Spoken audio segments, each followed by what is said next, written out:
Hey, welcome to my channel Making Money and Finance. Today I have a new video for you. We gonna talk about finance. Especially, we going to try to answer that question. Is it possible to stop living paycheck to paycheck? The answer is yes if you are willing to implement those steps that I'm about to share with you. Before I start, I want you to smash the like button, leave a comment and subscribe to our channel so that every time we post a new video you will be the first to know it. And if you get value from our video, please share it to friends and family. How to stop living paycheck to paycheck. There will be 10 parts to this video, or 10 steps if you will. So, 80% of Americans, or nearly 4 in 5 people, live paycheck to paycheck. Because personal finance is seldom taught in schools, many people have financial difficulties throughout their life. Make wise, long-term improvements to your finances and you'll be on your way to a debt-free life in no time. What is living paycheck to paycheck? And how do you do it? When you're living paycheck to paycheck, you don't have much money saved up and can't pay your bills until your work sends you another check. It is common for people to borrow money from family and friends or credit cards in order to cover short-term financial emergencies. Does it exist a way to stop paycheck to paycheck living? Change your money habits if you find yourself in this scenario and you'll have a better future. Good news. You can pull yourself out of this predicament by following the procedures outlined in this video. Because I've been through it myself and managed to improve my financial situation and provide a better future for myself, I can speak from experience. Take a look at these easy steps I followed and see how much money you may save this way. Take 10 easy steps to end your cycle of debt. Number 1.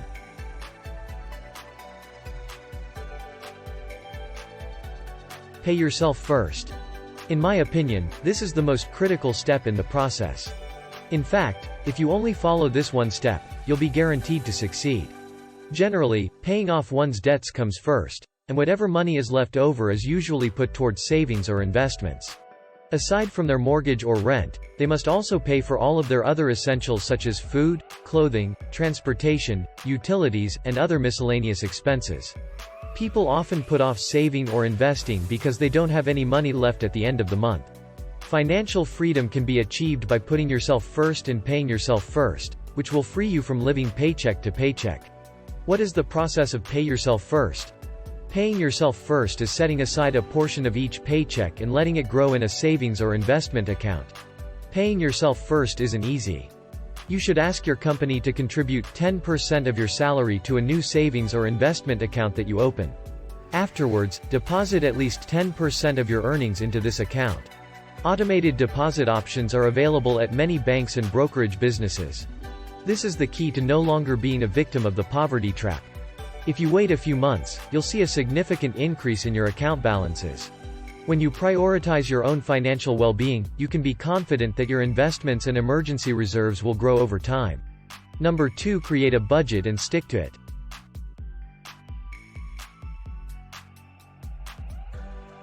Planned expenditures. A budget and a spending plan are the same thing.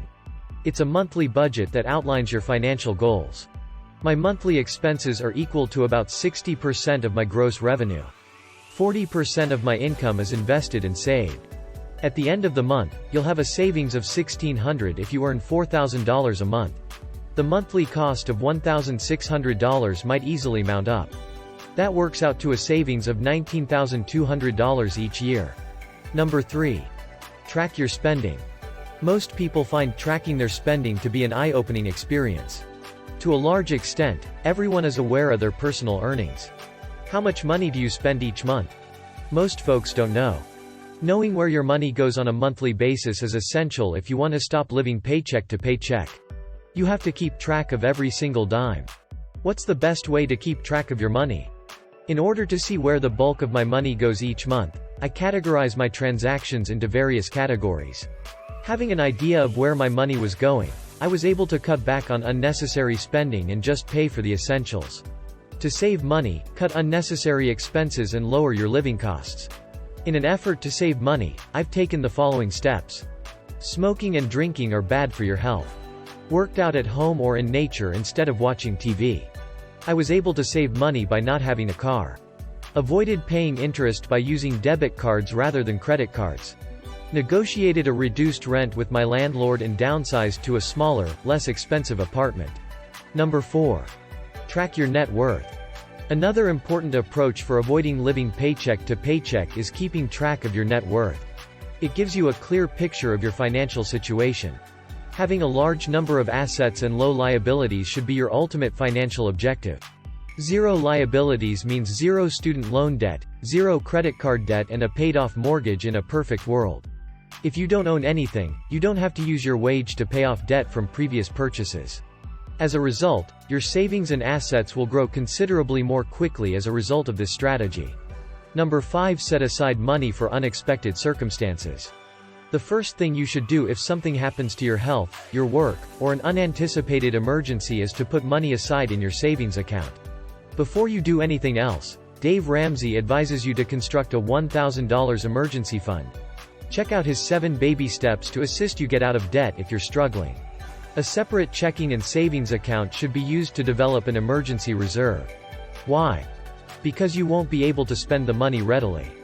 Making it tough to get your hands on the money gives it time to grow and become a financial safety net for you. Number 6.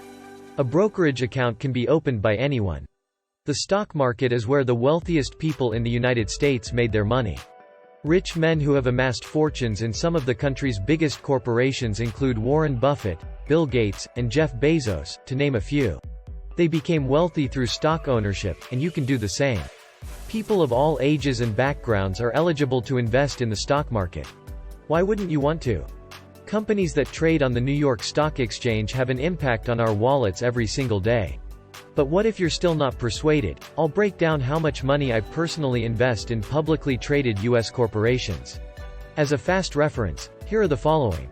A HP laptop, symbol ticket. NYSE. HP. Logitech manufactures a mouse, Nasdaq. Logi. Microsoft, Nasdaq. MSFT, is the manufacturer of the software. I'm using Google as a source of information, Nasdaq, Goog. I used my Visa debit card to get some meals online. NYSE. V. I could go on and on, but I think you understand the gist of things. Make a list of all of your daily purchases and discover how many of the companies you patronize are traded on a stock exchange. To begin building your investing portfolio, use this list. As a user of these products, services on a regular basis, you have a better understanding of the firms that produce them than you would if you picked a random stock. If you want to invest well, follow Warren Buffett's advice and put your money into firms you know and understand. Before making any investment decisions, it is a good idea to test the product or service first. Now is the time to take control of a piece of American wealth. The identical exercise can be performed in your home country if you're not a citizen of the United States. Don't spend money on things you don't need. As a shareholder in a real company, you move from being a customer to becoming a producer. Number 7. Negotiate a lower price on your bills.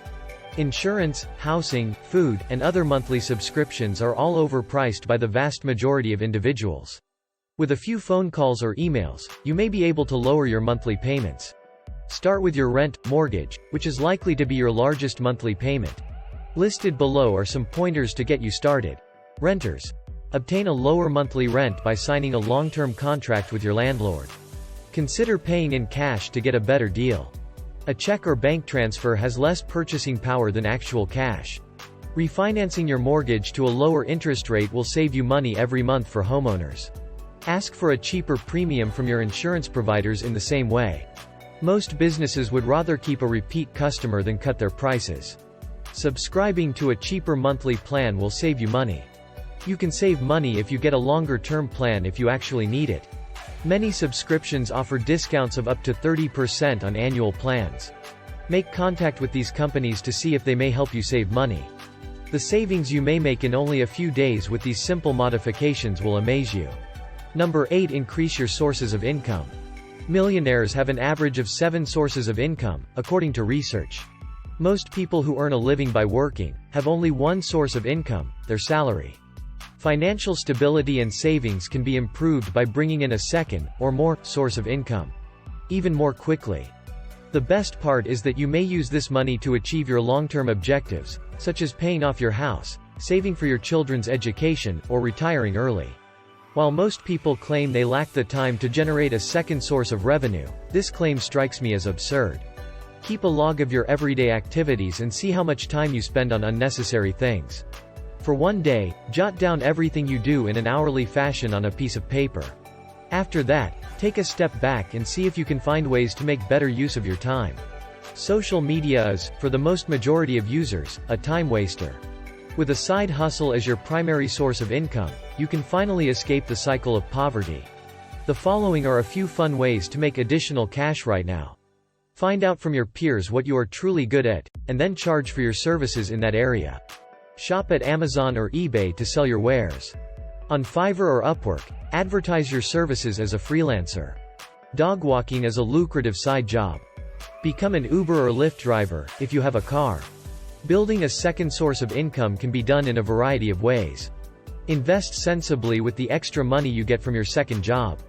Maintain an emergency fund of at least 6 months' worth of living expenses by setting aside as much of your paycheck as you can.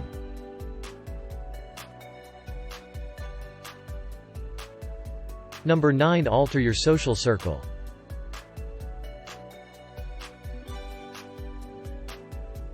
This was a particularly difficult step for me because it required me to say goodbye to a large number of close friends and family members. There's a well-known Jim Rohn saying that states, "You are the sum of the 5 individuals you spend the most time with." When you think about it, it's absolutely true. You learn the habits of the individuals you spend time with. Staying around 4 other people who smoke makes you the 5th one. If you spend a lot of time with 4 people who are broke, you're likely to end yourself broke as well. In contrast, if you spend time with 4 millionaires, you are more likely to become one. Associative thinking can do wonders. Honesty is the best policy. Who is preventing you from achieving your goals? My financial situation improved when I stopped spending time with friends who were having financial difficulties. If you're struggling to make ends meet, take a look at the people in your immediate social circle. Are they having financial difficulties as well? No, I think it's time to look for new acquaintances or spend more time with family instead if the answer is yes. I'm not a fan of socializing with individuals based on their bank accounts. However, I despise even more the concept of surviving paycheck to paycheck. I cut ties with people who were having financial difficulties. I was fed up with hearing about their financial woes. They were the only ones who could be held responsible for what happened. So I removed them out of my life and turned my attention to making money. Friends and family are the primary sources of my happiness these days. Breaking up with friends sucks, but so does living paycheck to paycheck. Next, consider the long-term picture. The final step serves as a helpful reminder for everyone. My worst financial blunder was not planning ahead. It's amazing how quickly time passes, and how much better off I could have been financially free if I had planned ahead. Start thinking about your future now. Don't wait. Time slips by. In the future, you will need money.